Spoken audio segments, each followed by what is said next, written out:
On February 18th of 2011, it was a Friday, we had a normal class day at school. We had an endocrine quiz, and that afternoon we were free, so about 12 classmates and I decided to go play basketball at a local gym. I had just gotten off of offense playing on that side of the ball, and I was going back to the other side of the court, and Troy was guarding me, and all of a sudden he just kind of bent down to his knees. It looked like he just was trying to catch his breath. I just randomly collapsed, and that's all I remember.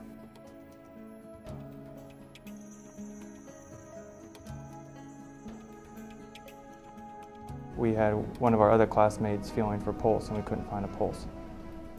So at that point we had rolled him on his back, and I immediately started chest compressions, and another gentleman in our class called 911, and someone ran and got an AED.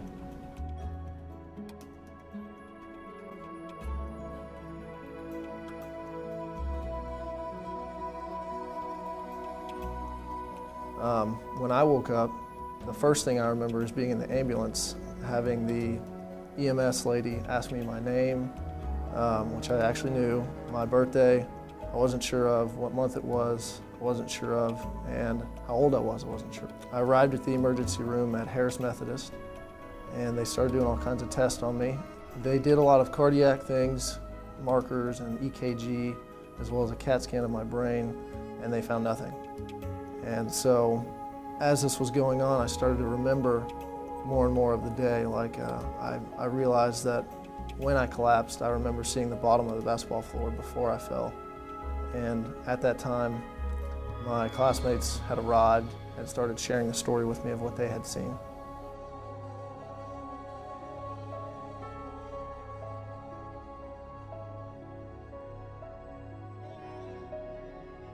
He started to regain some of his memory.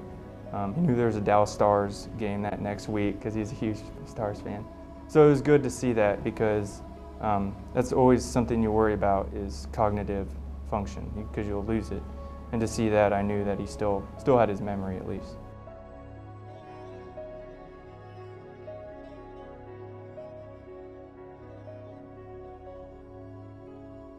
So in terms of research, the fact that the gym that we were at had an AED was very pivotal to my survival, because I was resuscitated from my classmates with an AED before the ambulance even got there.